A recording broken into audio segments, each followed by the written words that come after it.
জন্ম নিয়ন্ত্রণ জায়েজ আছে কিনা সঠিক নিয়ম বললে উপকৃত হব। গাছের মেহেদি পাতা কি পায়ের নখে দেওয়া যাবে? অনেক জায়গায় লেখাটা দেখেছি ফু দিয়ে মোমবাতি বন্ধ করলে দারিদ্রতা আসে, এটা কি সঠিক? আজানের সময় পেশাব পায়খানা করা যাবে কিনা? স্বপ্নদোষ এটা হয়েছে কিনা আমি শিওর নই বা মনে নেই, তাহলে কি করা দরকার? 4 রাকাত সুন্নত নামাজে প্রত্যেক রাকাতে সূরা ফাতিহার পর কি সূরা মিলাতে হবে? বাতের ব্যথার জন্য এক জাতীয় পাথরের মতো দেখতে এক প্রকার বস্তু লাগানো ব্রেসলেট যা হাতে ব্যবহার করা হয় আবার পায়ে কালো রাবারের মতো ব্যবহার করা হয়, সম্পর্কে হুকুম কি? বাচ্চারা অনেক সময় নিজের ছায়ার সাথে খেলা করে, এদিকে কোনো ক্ষতির সম্ভাবনা আছে? অজু করে ফেরার পথে পুরুষ লোকের সাথে দেখা হলে বা কথা বলতে হলে তারপর নামাজ হবে কিনা নাকি আবার অজু করতে হবে? প্রিয় দর্শক, সুপ্রিয় দর্শক, দূর দূরান্ত থেকে দেশ দেশের বাইরে থেকে যে যেখান থেকে দেখছেন আমাদের ভিডিও, সবাইকে জানাই আন্তরিক সালাম ও অভিনন্দন।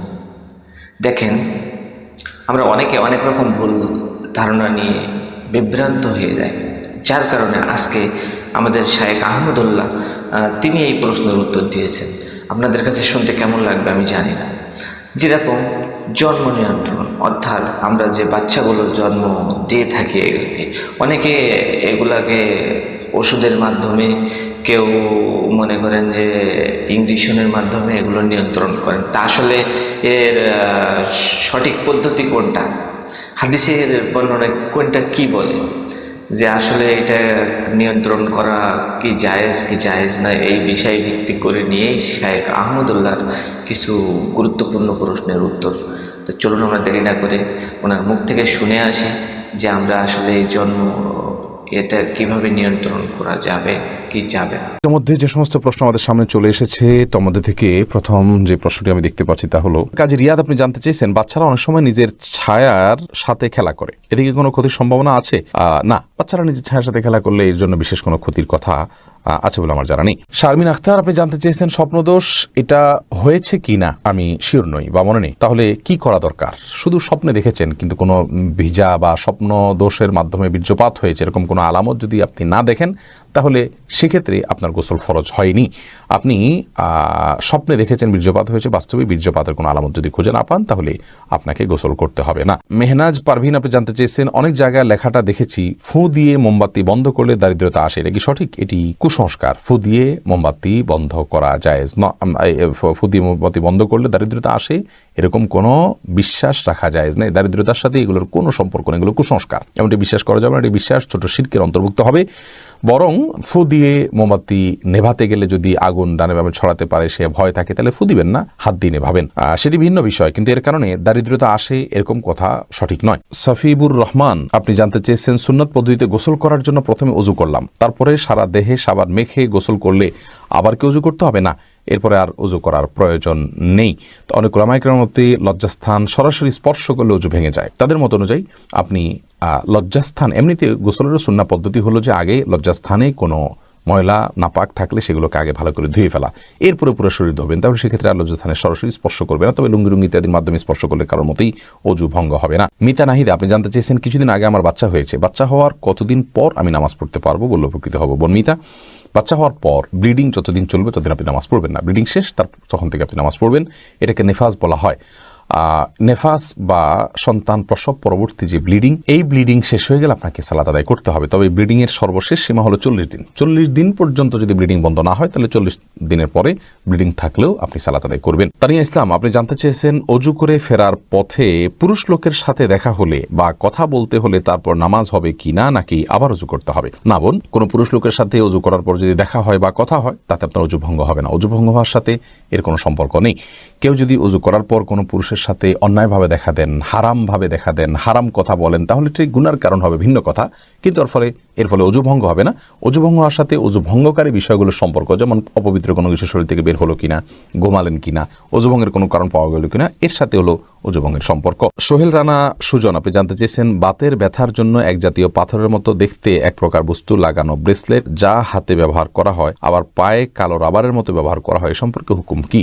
ভাই সোহেল, এই জাতীয় ব্রেসলেটের কোনো বৈজ্ঞানিক কোনো ব্যাখ্যা আছে কিনা যে এটি মানুষের শরীরে বাতের ব্যথাকে দূর করে? যদি থাকে তাহলে এটি ব্যবহার করা যেতে পারে, এবং যদি বৈজ্ঞানিক কোনো ব্যাখ্যা না থাকে, এর যৌক্তিক কোনো লজিক্যাল কোনো কারণ না থাকে, নিছক এটি একটা ধারণা মানুষের থাকে, তাহলে সেক্ষেত্রে এটি ব্যবহার করা জায়েজ হবে না। আলম আলমগীর হোসেন আপনি জানতে চেয়েছেন স্মৃতিশক্তি বৃদ্ধির জন্য কি কি আমল করতে পারে। স্মৃতিশক্তি বৃদ্ধির জন্য একটি বিশেষ আমলের কথা একটি হাদিসে পাওয়া যায়, বিশেষ সূরা, বিশেষ সংখ্যক বার রাতে 2 রাকাত নামাজ পড়ে। সেই হাদিসটি সনদকে মুহাদ্দিসিন ইকরাম যায়িব বলেছেন। স্মৃতিশক্তি বৃদ্ধির জন্য গুনাহ থেকে বেঁচে থাকা আর স্বাভাবিকভাবে আল্লাহ রাব্বুল আলামিনের কাছে দোয়া করা, এই দুটি বিষয় বিশেষভাবে উল্লেখযোগ্য।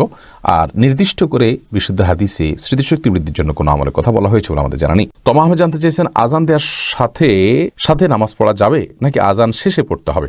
আজান যখন চলছে তখনও কেউ চাইলে সালাত আদায় করতে পারে, কোনো অসুবিধা নেই। বিশেষ করে মা বোনদের কথা বলতে পারি, ওয়াক্ত হওয়ার সঙ্গে সঙ্গে তারা সালাত আদায় করবেন। মসজিদে আজান হচ্ছে, আজান শেষ হলেই তাকে সালাত আদায় করতে হবে এমন কোনো বাধ্যবাধকতা নেই।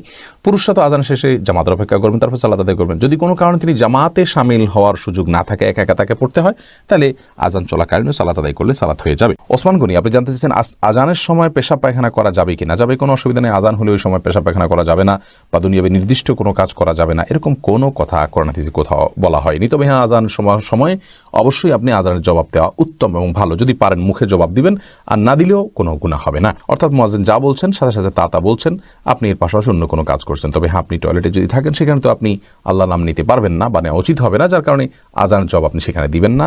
অর্থাৎ এক কথা, আজানের সময় টয়লেটে কেউ থাকলে টয়লেটে থাকতে পারেন, পেশাব পায়খানা করতে পারেন বা অন্য যে কোনো কাজ করতে পারেন, কোনো প্রকার নিষিদ্ধ নয়। এমন কোনো কাজ যদি করেন যেখানে থেকে আজানের মুখে জবাব দিতে পারছেন, তাহলে জবাব দিবেন, সেটি সওয়াবের কাজ, আর না পারলে দিবেন না। এমনি সোহাগ ইসলাম জানতে চেয়েছেন 4 রাকাত সুন্নত নামাজে প্রত্যেক রাকাতে সূরা ফাতিহার পর কি সূরা মিলাতে হবে?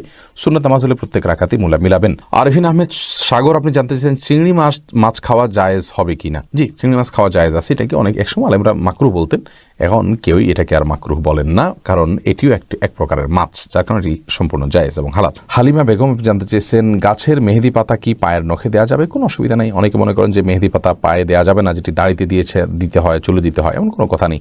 তেলও তো দাড়িতে চুলেতে দিতে হয়, পানিও তো আমরা মাথায় দিই, সেটা আবার পায়েও দিই। অতএব এটা কোনো কথা নেই, এমন কোনো কথা নেই যে মেহেদি পাতা পায়ে দেওয়া যাবে না, নখে দেওয়া যাবে না। ইসরাত আলিজা আপনি জানতে চেয়েছেন শরীরে কোনো অংশে ব্যান্ডেজ লাগানো থাকলে ফরজ গোসল হবে কি না? যদি কোনো অংশে ব্যান্ডেজ লাগাতে হয়, ব্যান্ডেজ খোলাটা তার জন্য ক্ষতিকর হয়, অসুবিধার হয়, তাহলে সেক্ষেত্রে যে অংশে ব্যান্ডেজ লাগানো আছে ওই অংশ বাদে বাকি অংশে আপনি পানি ঢেলে যদি ধৌত করেন আর ব্যান্ডেজের উপরে শুধু ভিজা হাত দিয়ে মুছে নেন, তাহলে আপনার গোসল হয়ে যাবে।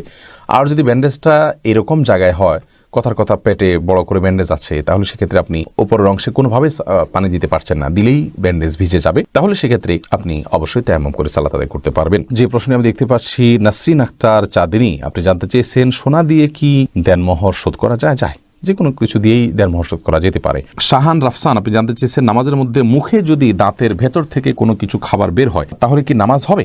সামান্য যদি কণা টনা জাতীয় হয় কোনো অসুবিধা নেই, তাতে নামাজ হয়ে যাবে। দাঁতের মধ্যে কণা ছাড়া তো আর বড় কিছু থাকার কথাও নয়, অতএব এটা জায়েজ হবে ইনশাআল্লাহ। হ্যাঁ, যদি মুখের ভিতরে কোনো খাবার রেখে আপনি নামাজ দাঁড়িয়ে যান আর ওটা খেতে খেতে নামাজ পড়েন, আপনি গিলেন খান, তাহলে তো আপনার নামাজ হবে না। মেহরুন রিয়া আপনি জানতে চেয়েছেন দেনমোহর যদি না নেওয়া হয় তাহলে কি কিছু হবে? না, দেনমোহর যদি আপনি গ্রহণ না করেন আপনার স্বামীর কাছ থেকে, ধার্য হতে হবে, আপনি নিলেন না, তাকে ক্ষমা করে দিলেন বা মওকুফ করে দিলেন, তাকে দায়মুক্ত করে দিলেন, তাহলে সেটি কারণে আপনাদের বৈবাহিক সম্পর্কে কোনো প্রকার অসুবিধা হবে না। আল্লাহ তাআলা কোরআনে কারীমে বলেছেন যদি মেয়েরা দেনমোহরের ব্যাপারে কোনো ছাড় দেয়, স্বামীকে কোনো অংশ ছাড় দেয়, তাহলে স্বামীদেরকে আল্লাহ তাআলা বলেছেন ফাকুলুহু হানি আম্মারি, তাহলে সেটা তোমরা সন্তুষ্ট চিত্তে খেতে পারো, ভোগ করতে পারো, তোমাদের স্ত্রী তোমাদেরকে ছাড় দিলে। এমনি মাহবুবুর রহমান জানতেছেন একামতের সময় মুসল্লিরা কখন দাঁড়াতে হবে? একামতের সময় মুসল্লিদের নির্দিষ্ট কোনো বাধ্য করে দেওয়া হয়নি যে এই সময় দাঁড়াতে হবে। আমরা অনেকে মনে করি যে কামাতুস সালাহ বললে তখন দাঁড়াতে হবে, অথবা হাইয়া আলাস সালাহ হায়াল ফালাহ বললে তখন দাঁড়াতে হবে, এরকম কোনো কিছু কিন্তু আবশ্যক নয়। একামতের শুরুতে বা মাঝে যে কোনো পর্যায়ে মুসল্লি দাঁড়াতে পারবেন। মোহাম্মদ আবু জাহেদ আপনি জানতে চেয়েছেন জন্ম নিয়ন্ত্রণ জায়েজ আছে কিনা? সঠিক নিয়ম বললে উপকৃত হব। জন্ম নিয়ন্ত্রণ করা ইসলামের শরীয়তের দৃষ্টিকোণ থেকে জায়েজ রয়েছে দুটি শর্ত সাপেক্ষে। প্রথম শর্ত হলো সন্তান জন্ম নিলে সে কি খাবে বা তাকে আমি কি খাওয়াবো, এই মুহূর্তে আমার উপার্জন নেই, অথবা এই মুহূর্তে তার জন্ম হলে আমি অর্থ কষ্টে ভুগবো, এরকম শঙ্কা থেকে জন্ম নিয়ন্ত্রণ করা জায়েজ নাই। কারণ আল্লাহ রাব্বুল আলামিন কোরআনে কারীমে বলেছেন লা তাকতুলু আওলাদাকুম খাশিয়াতা ইমলাক নাহনু নারযুকুহুম ওয়া ইয়াকুম, তোমরা তোমাদের সন্তানদেরকে কি খাওয়াবে এই চিন্তা থেকে হত্যা করে ফেলো না, কারণ আমি তাদেরকে এবং তোমাদেরকে উভয়কে রিজিক দান করব। অতএব রিজিকের ভয়ে জন্ম নিয়ন্ত্রণ করা জায়েজ নাই। যদি কেউ এই চিন্তা থেকে জন্ম নিয়ন্ত্রণ করে যে আমার স্ত্রীর স্বাস্থ্যগত দিক থেকে তিনি এখন সন্তান জন্ম দেওয়ার জন্য ফিট নন, অথবা ডক্টর নিষেধ করেছেন যে এত বছর পর্যন্ত তার সন্তান ধারণ করা উচিত হবে না, অথবা এমন কোনো জায়গায় আছেন যেখানে আসলে এই মুহূর্তে আরেকটি সন্তান হলে সেটাকে লালন পালন করা কঠিন হবে, বা একটা ছোট সন্তান আছে মায়ের দুধ খাচ্ছেন, আরেকটা সন্তান আসলে মায়ের জন্য লালন পালন করাটা টাফ হয়ে যাবে, সেরকম লোকজন নাই, অর্থাৎ পারিপার্শ্বিক কারণে যদি জন্ম নিয়ন্ত্রণ করা হয় সেটা জায়েজ রয়েছে। দ্বিতীয় শর্ত হলো যে যদি স্থায়ীভাবে না করা হয়, অস্থায়ীভাবে করা হয়, সে অস্থায়ীটা 2 বছর 4 বছর 6 বছর 10 বছর পর্যন্ত হতে পারে, সমস্যা নেই। যে অস্থায়ীভাবে জন্ম নিয়ন্ত্রণ যদি করা হয় এবং রিজিকের ভয় ছাড়া অন্য কোনো কারণে জন্ম নিয়ন্ত্রণ করা হয় তাহলে সেটি জায়েজ রয়েছে।